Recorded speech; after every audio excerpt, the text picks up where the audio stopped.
Week 7 deep dive. So, first one outside. So, let's see how this goes. so, again, as always, kind of 5 key reflections here. First one is someone asked me a great question this week, which is why are you doing it again? Why are you looking to build and scale a business again? And there's a couple of parts to that. Firstly, you begin to understand who you are as you get older and wiser, right? Um, and I have been in MD, CEO leadership positions of hundreds of people, offered the opportunity to step up into almost 1,000 people, and that's not what I am. That's not what I enjoy. I like the early stages. I like proving a concept. I like getting to the point where the business has a strong reputation in the market, and then when it gets to that, that kind of real scale, the big picture scale, I kind of get a bit bored. So that's the first reason I'm doing it. But another analogy I want to use is being an entrepreneur is a bit like that first time you have children, becoming a parent. You can't go back. It's like a drug. You just you build one, you take some time off, and you think, well, I want to move to the next one. And that's who I am, right? So I know for the rest of my life, I'm going to keep building and scaling and probably selling businesses. So that's reflection number one. Reflection number two is work-life balance. So today is the last day of my kids being in school until we break up for summer. So that means my life is over. In all seriousness, the lesson here is, and this is a real team effort, right? This is a team effort with my wife and with my kids. I am adapting to how I can be as productive as possible at home, but also be a great dad.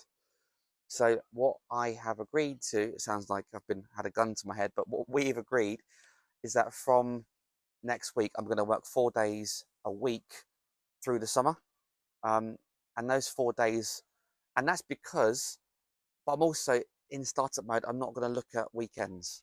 So I do have commitments, like my son is at a football club, but I want to look at it 7 days, and be like, okay, well, I need 4 focus days out of those 7.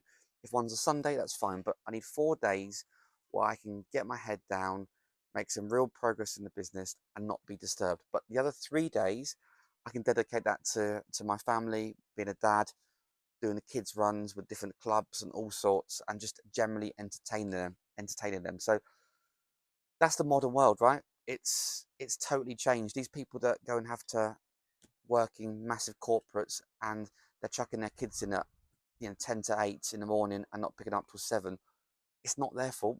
I sympathize with them, but they have no other choice, right? So this is why I love what I do, and this is why I love starting and scaling businesses, because it's on my terms, which is amazing. So yeah, I probably won't be as productive, but at the same time I'll probably be a happier person for getting a bit more time with my family, and chilling out with kids that don't care what I'm doing business wise. So that's the second reflection.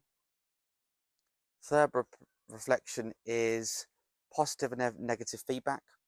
So I've had loads of positive feedback, which is funny really, because a lot of people hadn't even really known what the business is going to be.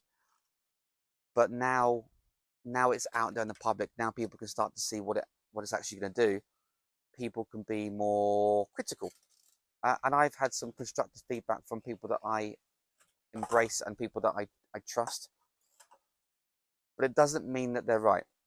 So there's two parts to this, which is you have to have that ironclad belief in yourself. And I doubt myself a lot as well, genuinely.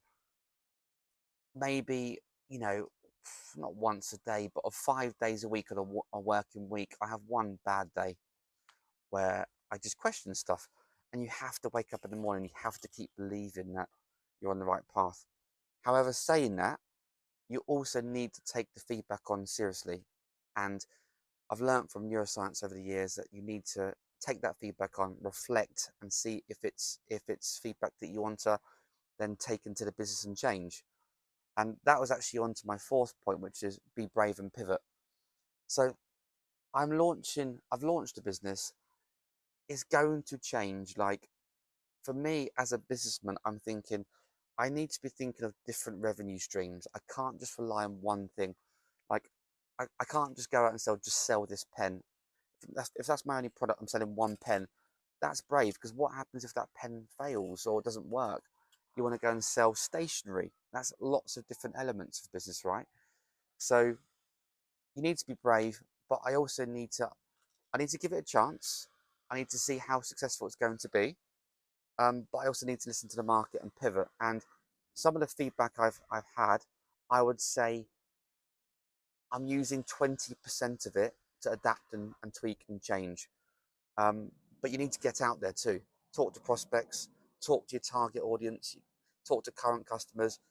What is it that they value, and what is it they'd love to pay even more for? So kind of 3 and 4 reflections there. But yeah, the fourth one was get out. Just it's so easy as an entrepreneur or a business leader just to stay in your own little circle, your own little bubble, and just start to believe everything that your employees are telling you. But the best place out there, and I know my former co-founder is a massive believer in this, get out into the market, go and test it, go and speak to real people and see what's going on. What are the problems that people are facing?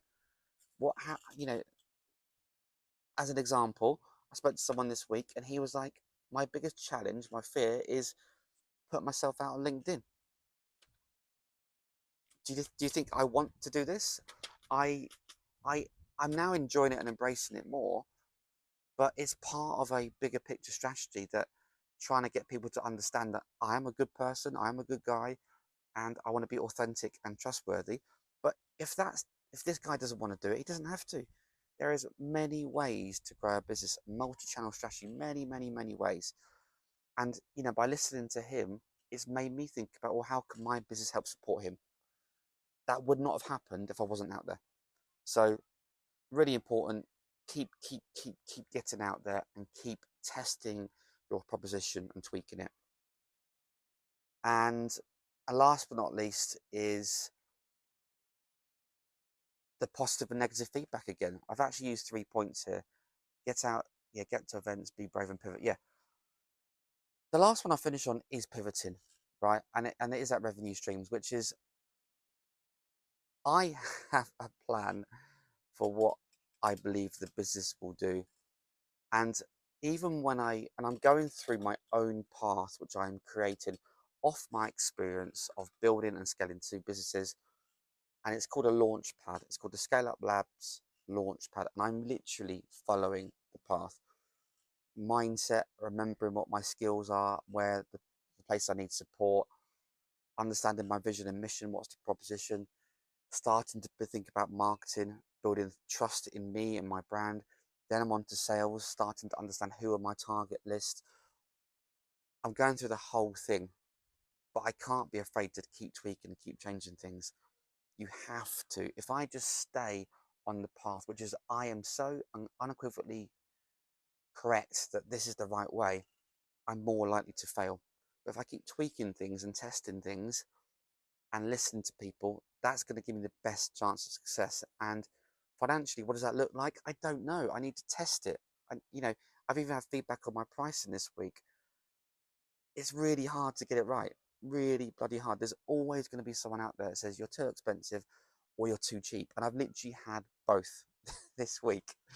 So look, it's been a really good week. It's actually been great doing this outside as well. Long may this summer in England continue. But that's it for my deep dive. Until next time.